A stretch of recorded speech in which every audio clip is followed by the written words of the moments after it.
Hello, great ones. Welcome to the Live and Be Great podcast. I'm your host, Latanya Sampson McDonald. I am a life coach and a registered marriage and family therapist associate. And this podcast was created to motivate, educate, and inspire all to live and be great. On today's episode, we are on part 3 of the conversation of the mental health stigma around taking medication. Okay? And as promised, I want to talk about making your diagnosis your superpower. But before we get to that, I want to share some new tips and tricks that I've learned, that I've been able to implement. And I think, like I said before, I am happy that I started this journey while I was completely in control of my life when it came to me becoming my own boss and leaving the rat race and being able to focus on me. I am so happy that I didn't waste all this enlightenment and power and greatness on somebody else's dream, which is, in the rat race, making other companies great that can never and oftentimes will never pay you what you're worth. Okay? Especially in this particular field, because it takes a lot to be a therapist, to be a life coach, right?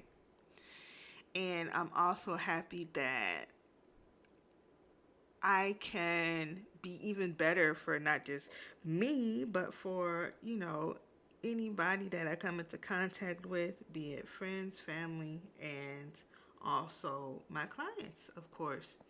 And I'm able to walk through this journey. And if they had reservations, if they've needed the extra support and just didn't know how to get it or that it was even an option, hey, you have me. And I think I spoke about it before. I say it all the time. Like, my clients that I do have, 9 times out of 10, our stories are similar and they've gone through something that I've already walked through, or they are going through something that I have experience in, but firsthand, it may be, something to actually teach me something new, and teach me different ways to go about helping someone and guiding someone to their best self, right, through their healing process. So I am still, yes, I'm happy. We're going strong. It's been over a month since I started my medication, and it's been awesome. I had to set a timer. Okay, it's one of the coping strategies. I do set not a timer, but an alarm every day to take it at the same time, because when you're taking medications, they put you on a regimen, and you don't take it at the same times every day, it's kind of like reintroducing the medication to your system again and again and again, like brand new, versus having a steady and getting your body and your mind used to what's been introduced to it. So I set an alarm and I make sure I get it, and I take my morning medications, and I'm good, like, throughout the day. I do, if I wake up earlier than the time that I take my medication, I love to meditate. I meditate every single day, okay? Every single day. And I do at least 10 minutes. I use this app called Calm, because us with ADHD, we have to have guided meditation. We do. And the purpose of, I would say, meditation is to be present, to be aware, right? To stay grounded. And I know a lot of people feel like they can't meditate because their mind is always wondering. And really, your mind is supposed to wonder. That's what your brain does. It thinks, it thinks, it thinks. That's its job, right? But with meditation, you want to try not to beat up on yourself because your mind is doing what it's supposed to do. And meditation just teaches you how to bring it back to the focus, right? Which is you in the present moment. Uh, so as long as you can bring it back to the voice, right? For those of us that do have the ADD, as long as you can bring it back to the voice, you're good, right? Because please believe, no, my mind has not stopped wondering. Because like I said, it's not a cure. It's just to stabilize you so you can, have better coping skills and receive the support and the things that you need, so that it can have a better effect on you, a more lasting effect on you when you're mentally stabilized. And that's what the medication helps do for you. So in the process, you can train your brain to take on this structure, to take on these routines that can help you in the future, that can benefit you. And it won't feel like, okay, I'm doing work. Because remember, I said one of the key, I would say, symptoms of how you can notice depression in yourself is when you can go to work and do stuff for everybody else, but when it's time to do something that you've been wanting to do, it feels like work, or something that is good for you, it feels like work. You feel overwhelmed, so then you just don't do it, right? For you. So that's one of the key symptoms that you can pay attention to when you may think that you have some symptoms, or you may need to talk to someone. That's one of the easier symptoms that you can look at. But if you haven't listened to the last two podcasts, there's some more information about symptoms and things of that nature if you guys are wondering, if this may be a good option for you. But the whole purpose of this three-part episode series is to help debunk the stigma and really get real with you guys with a real example of someone who actually takes medication and just started, and you can compare the I would say the before this episode, before these three episodes, and I think one or two before then, you can compare, okay?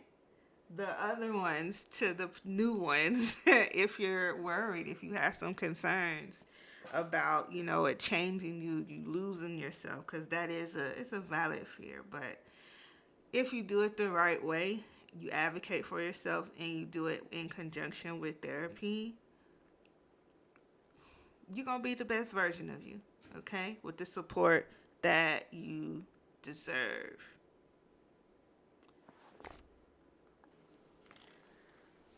And where I'm getting these coping skills, like, I decided that with this new focus that I have, I wanted to do things that benefited me, that made me better, that I've always wanted to do. And I've always wanted to work on my memory. I've always wanted to learn new projects and things of that nature. So I've been able to do that.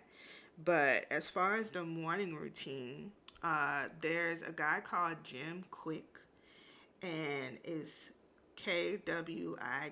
You can look for him on YouTube, but he has a lot of brain training tools that are awesome. He also has a book called Limitless that I've been reading and definitely recommended to my clients to implement certain strategies to make you overall better mentally when it comes to, I would say, retaining focus, retaining information, and learning new skills that can help you, be it, oh, I want to learn how to manage my money better, but I haven't found time to read this book, or when I read something or I learn something, it doesn't stay, I don't retain it. So those type of issues he developed based off of him having two brain injuries, two concussions, and struggling in school, and also his grandmother passed away from dementia, so that kicked him into gear to like study and figure things out as to how can, you know I make my brain stronger and repair it and things of that nature. So that has been helping me deciding to go ahead and start their journey. I started their journey before I got on the medication, which was great, for my test, my licensing test. And I was just like, okay, this is the perfect time to implement all of the strategies. And it helps in so many other areas, like when it comes to managing my anxiety and the negative thoughts that like to come when I am trying something new, or the negative thoughts that come when you know you're good at a particular thing, but the self-doubt, right? There's strategies in there for that as well. So if you want to learn more, if you want to create your own morning routine, do it, because it is a structure is definitely something for us that humans kind of need, right, in order to not get so overwhelmed. And the depression, anxiety, and ADHD, I've explained already that when it's down day, when you're not feeling so well, mentally, and you start to pile all the things that you need to get done, even the things that don't need to get done right away. You start to grab everything, and you have this guilt of not completing it, and then you get overwhelmed, and then the anxiety comes, or what if I don't, what if I can't, and it's paralyzing, right? So this type of brain training and developing structures and developing a routine is extremely, extremely helpful. So that is also something that has been helping me. Also, my planner, my law of attraction planner, that in the past I would start, because, again, the symptoms of my diagnoses would get in the way of me completing things that I would start, right? And I've been able to give myself more grace, and not go into that guilt of not completing things, but also pacing myself so I can complete them, right? Uh, the routine, doing things, taking the overall dread out of what if I can't keep up a routine, or today I don't feel like doing the routine. You give yourself grace, right? Give yourself a pass, but also there are times where you can just push yourself to go ahead and get it done, and you feel better afterwards. And Jim Quick talks about, like going to the gym. He don't always feel like going to the gym, but afterwards, oh my goodness, I feel so good, right? That I was able to get it done.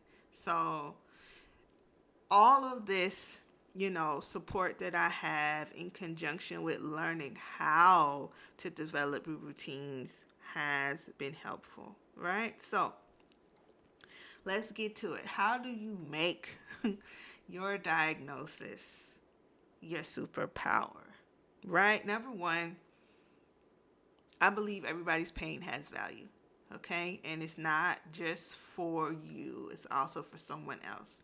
Not saying that, those of us who have been abused, taken advantage of, that you deserved any of that, because no, that's not something to be glorified. Um,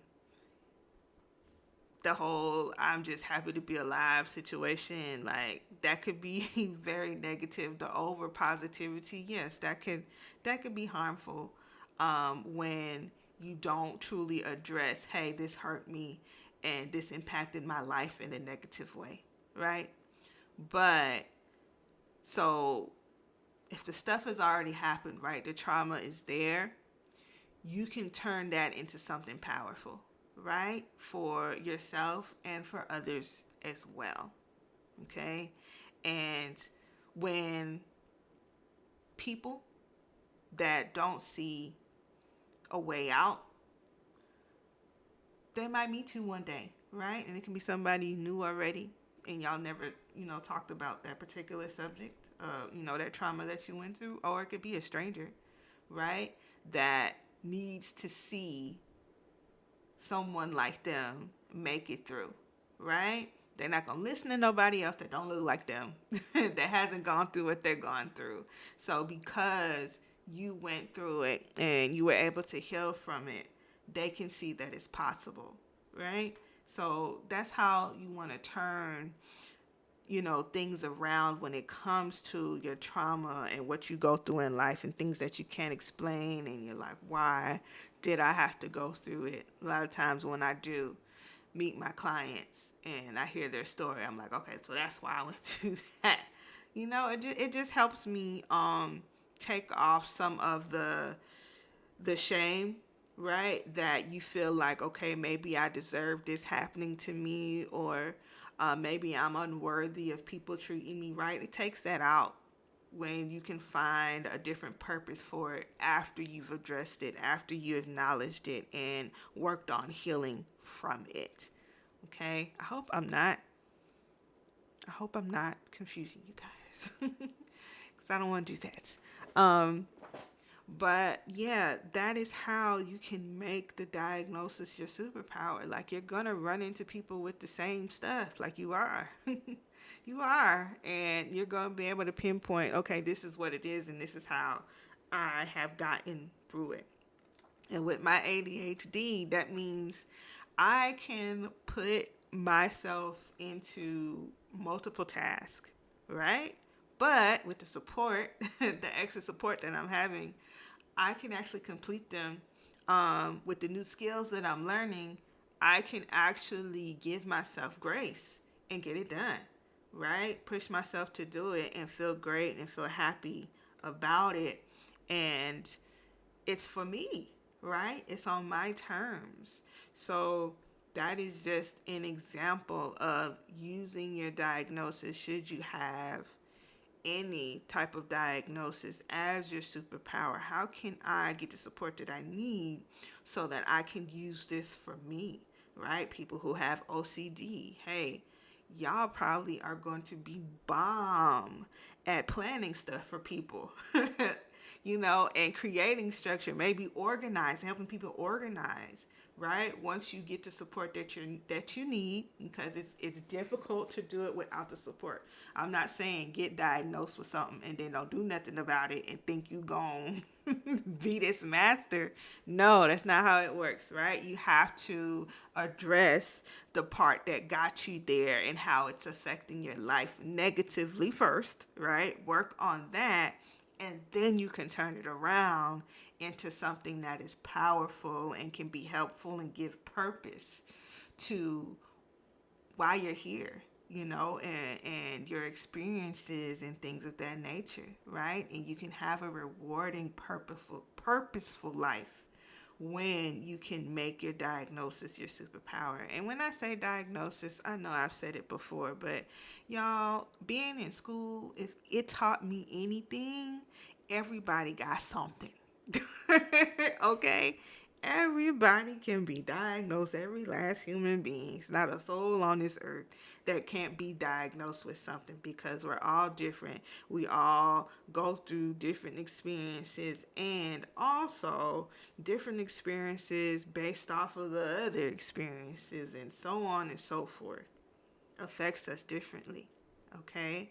So anybody can have a little bit more anxiety than the other, a little bit more depression than the other. Depression can look different. The anxiety can look different. The PTSD, the OCD, whatever the case may be, right? Everybody has a little something, something.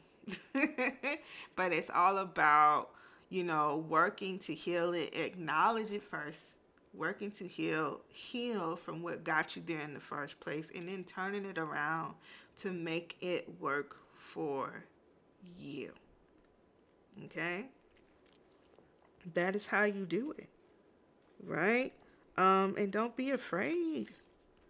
Don't be afraid. I'm not. I mean, that could be because they say I'm a dangerous Pisces, and Pisces are oftentimes fearless. But, I mean, that's what y'all gonna get. Like, if you're listening to this podcast, you were guided here, I'm pretty sure, because you're fearful of something, right? So, take it from me, because you're not gonna get the scariness over here. Being afraid and fear is a valid emotion, but over here, we push you to do it anyways, right? Do it with the fear and see what happens. Okay? Especially, you don't have anything to lose. You don't, right? Um, you do, though. You do have something to lose when you don't try. You don't try everything. You don't give life your best shot. And that is what I have decided to do. And I want you to decide to do it too, because you're worth it. You don't have to be miserable the whole time that you're here. There's plenty of people that left that, didn't really experience all that they could have experienced when it came to life. There's so many different possibilities. So why not try the things that scare you? Why not try to look for what makes you the best version of you? And yes, I know. Been there, done that. Was more afraid of success than I was failure. Sounds weird, but it's true. A lot of people go through that. And once you realize that that's what you're doing, do whatever you need to do to stop doing that, okay? Whether it's you can figure it out yourself, whether you look for inspiration in others, whether you go to therapy or get a life coach, okay? Or get on medication in conjunction with all of that support, whether you clear out your space and only have positive people around you, whether you set those boundaries. However, all of that can help you really get the most out of life and trample, overcome, stomp on, burn out, cast out that fear of being the best version of you.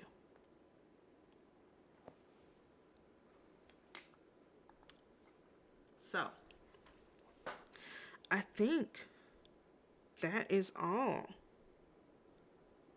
I have on this topic. Let me double check my notes. Let me double, triple, quadruple check my notes to make sure I gave y'all everything that y'all deserve on this topic. Bring out. Yep. I believe I discussed everything. I sure did. Well, I'm glad that this part 3 wasn't so long. If you guys need to listen to this over and over again, do it. If you forget something, do it. If you need to take notes, do it. Okay? Nothing wrong with that. Absolutely. But if you felt something here, if you've had questions about yourself, your own mental health, if there's something that you want, something that sparked inside of you from listening to this podcast, it's not for no reason. And I need you to trust it, pay attention to it, and do what you need to do, right? To get there, okay? Because it's in you. It's inside all of us. Greatness is inside all of us, and we just have to choose to be great. All right, darlings. Thank you again for listening to this podcast, listening to this episode, and I will see you next time.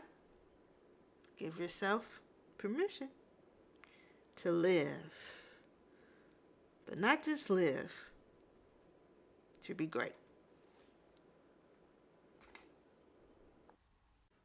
The Live and Be Great podcast will be airing every other Friday. If you have truly enjoyed this podcast, Thank you. Thank you for listening. Thank you for giving Live and Be Great a chance. Please feel free to share, like, give a review, subscribe on whichever platform that you're listening to right now, on iTunes or Apple Podcast, Spotify, Anchor, as well as Google Play. The Live and Be Great podcast is strictly crowdfunded, so if you are interested in becoming a supporter, you can click the link in the description, or you can go to liveandbegreat.com and scroll to the bottom and donate to the Live and Be Great podcast today, so I can continue to give you good and motivational content. Thank you all for listening, and don't forget to give yourself permission to live and be great.